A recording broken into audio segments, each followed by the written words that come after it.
Friends, എൻ്റെ പുതിയൊരു വീഡിയോയിലേക്ക് എല്ലാവർക്കും സ്വാഗതം. ഇന്നുണ്ടാക്കുന്നതൊരു മീൻ കറിയാണ്. അതിന് പാൻ അടുപ്പത്ത് വെച്ച് വെളിച്ചെണ്ണ ചൂടാക്കി അതിലേക്ക് കടുകിട്ട് പൊട്ടിച്ച് ചതച്ച് വെച്ച് ഇഞ്ചി വെളുത്തുള്ളി ചേർത്ത് വഴറ്റി അതിലേക്ക് ഞാൻ ചേർത്ത് കൊടുക്കുന്നത് കുറച്ച് പച്ചവെള്ളമാണ്. ഇങ്ങനെ പച്ചവെള്ളം ഒഴിച്ച് തയ്യാറാക്കുന്നത് എന്താണെന്ന് വെച്ചാൽ നമ്മുടെ മുളക് പൊടി കരിഞ്ഞു പോകാതെ മീൻകറിയുടെ കളർ നഷ്ടപ്പെടാതെ നല്ല കൊഴുത്ത ഗ്രേവിയോട് കൂടി മീൻകറി ഉണ്ടാക്കാൻ പറ്റും. അല്ലാതെ ചൂടെണ്ണയിലോട്ട് നമ്മൾ ഈ മുളക് പൊടികൾ ഇട്ട് കൊടുത്താൽ നമ്മുടെ മീൻകറിക്ക് വേണ്ടുന്ന കളറ് കിട്ടത്തില്ല. മീൻകറിയുടെ ഈ മസാലപ്പൊടികൾ കരിഞ്ഞു പോകാൻ കളർ നഷ്ടപ്പെടാൻ ഇടയാകും. ഞാനിങ്ങനെയാണ് മീൻകറി തയ്യാറാക്കുന്നത്. നിങ്ങൾ ഒരിക്കലെങ്കിലും ഇങ്ങനെ ഒന്ന് തയ്യാറാക്കി നോക്കണം. എന്നിട്ട് നിങ്ങളുടെ അഭിപ്രായങ്ങൾ പറയണം. ഇഷ്ടപ്പെട്ടെങ്കിൽ ലൈക്ക് ചെയ്യണം. മറ്റുള്ളവർക്ക് കൂടി ഈ അറിവ് പകർന്നു കൊടുക്കണം.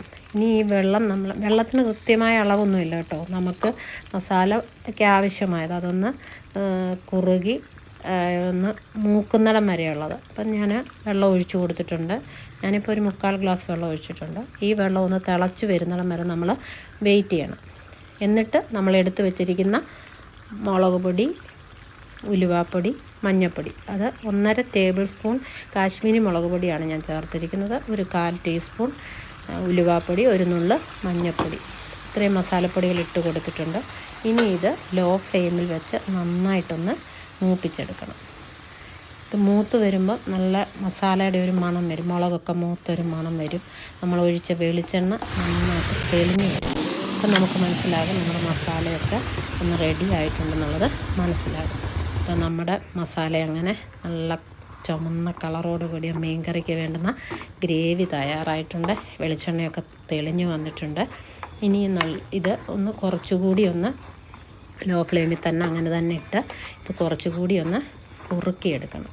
ഇത് കുറുകി വന്നതിന് ശേഷം നമ്മൾ എടുത്തു വച്ചിരിക്കുന്ന മീനിലേക്ക് ഈ ഗ്രേവി നമുക്ക് ചേർത്ത് കൊടുക്കാം. നന്നായിട്ട് ഗ്രേവി ഒന്ന് കുറുകിയിട്ടുണ്ട്. ആവശ്യത്തിന് കുറുകിയിട്ടുണ്ട്. എണ്ണ തെളിഞ്ഞിട്ടുണ്ട്. ഇത് നമുക്ക് നല്ല ഗ്രേവി ആയിട്ടുണ്ട്. ഇനി ഇത് നമുക്ക് മീനിലേക്ക് ചേർത്ത് കൊടുക്കാം. ഈ സമയം ഞാൻ ആവശ്യത്തിനുള്ള ഉപ്പും പുളിയും ചേർത്തിട്ടുണ്ട്.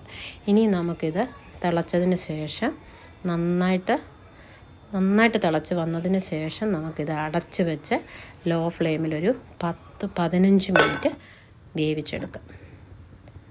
അങ്ങനെ മീൻകറി നമുക്കൊന്ന് തുറന്ന് നോക്കാം. വെന്തിട്ടുണ്ട്. നല്ല കുറുകിയ ഗ്രേവി ആയിട്ടുണ്ട്. ഇതിലേക്ക് നമുക്ക് കറിവേപ്പില, അല്പം വെളിച്ചെണ്ണ ചേർത്ത് കൊടുത്ത് അടച്ച് വെക്കാം. അങ്ങനെ നമ്മുടെ രുചികരമായ മീൻകറി ഇവിടെ തയ്യാറായിട്ടുണ്ട്. ഈ സമയം കൊണ്ട് ഞാൻ അല്പം കപ്പ വേവിച്ചെടുത്തിട്ടുണ്ട്. ഇന്ന് ഞങ്ങളുടെ ആഹാരം കപ്പയും മീൻ കറിയുമാണ്. ഇഷ്ടപ്പെട്ടെങ്കിൽ ലൈക്ക് ചെയ്യണം, ഷെയർ ചെയ്യണം, സബ്സ്ക്രൈബ് ചെയ്യണം.